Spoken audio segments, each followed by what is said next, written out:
Think about it. There you go. You get mad at these dudes like that do the sports betting, but think about if you could get all your homies rich by telling them, yo, no shit, bet $10,000 on my under. You know, this one game I'm gonna act like I got an injury, and I'm gonna sit out. I'm gonna come out after 3 minutes, and they all get a little bag because you did it one game. Like, that is so not okay. But some people probably think like that. They come from nothing, and 100%. All their homies have nothing, 100%. And they're like, bro, if I come out of this game after 3 minutes and y'all all hit on my under, we're all getting a little bag. Yeah. You know what I mean?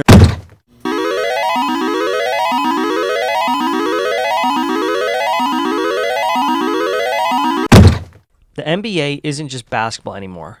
Players, they're not people. Every shot, every pass, every miss is a bet, a number, a payout, a loss. It's not about the game of basketball anymore. It's all about the money. Just a few years ago, sports betting was something you had to leave the state to do. Now it's something that the NBA promotes daily, and you can do at any time of the day on your phone. Even ESPN, a network that's supposed to cover the NBA, has its own betting app. On real TV broadcasts, they'll flash odds, they'll flash money lines, more than the actual stats of the players playing in the game. And on certain channels, you can literally bet without leaving the live stream. In just 2024 alone, US sports betting made almost $14 billion in profit. Not revenue, profit. And they didn't make it by handing out wins to the average fan. They made it by keeping people hooked, even when they're losing. Gambling has always been an issue in the US, but sports betting is a whole new territory. You're not just betting on some dice. You're not just betting on a roulette wheel. You're betting on a real human person. The second you put money on a player, they stop being a person. They're just a prop. It's not just the guy you rooted for since college. It's not just the guy who plays for your hometown team. It's now over 15 points, under 6 rebounds. If they cash your bet today, you'll love them for a week until you put another bet in. And if they don't, you'll go online and light them up. Not everybody cares to hear how we feel, or that's just the point blank period. To half the world, I'm just helping them make money on DraftKings or whatever. You know what I mean? Like, I'm a prop. You know what I mean? Like, that's what my social media mostly consists of. That was Tyrese Halliburton, an all-star, saying that. Imagine if you're a rookie and you miss a layup in January and you get a threat in your DMs saying that they're gonna kill you. And it's not just the fans. In the past couple of years, we've seen NBA players caught betting, leaking inside info, and even allegedly fixing their own stats or faking injuries. Like MPJ said, if you grew up with nothing and you had a chance to make all your friends and family life-changing amounts of money, would you do it? Me and you, we might be able to say no, we wouldn't. But I'm sure not every NBA player feels the same way. It's not a knock on these players as people. It's a question about the temptation that gambling creates. One of the biggest changes that I've noticed in modern sports culture is that people don't really react the same that they used to. People used to be happy that their favorite team was winning. People used to be happy that one of their favorite players was doing well in a game. And now, it doesn't matter unless their bet cashes. I saw this firsthand. In the first ever NBA game I went to, Pistons vs. Grizzlies, I was hyped just to watch basketball.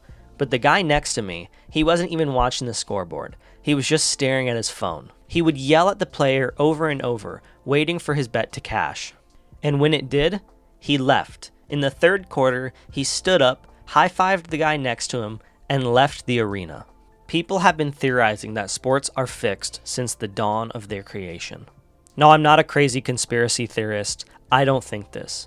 But I do think that some players nowadays have a bigger incentive to fix or maybe miss a few more shots than normal.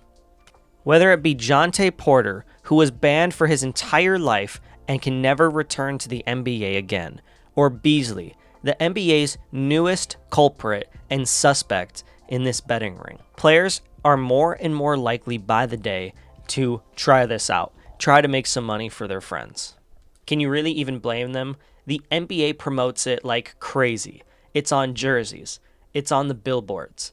It's on the screen by the announcer's table, flashing over and over and over again. Some NBA players are even in the advertisements for sports betting. I'm not anti-sports betting. I know the tone of this video makes it seem like I am, but but I think it's just like gambling any other way. The issue arises when your entire relationship with the NBA is tied to your betting slip. You're not a fan anymore. You're an investor. Players aren't athletes to you. They're just assets. The NBA is more than a bet, and I think a lot of people have lost the script.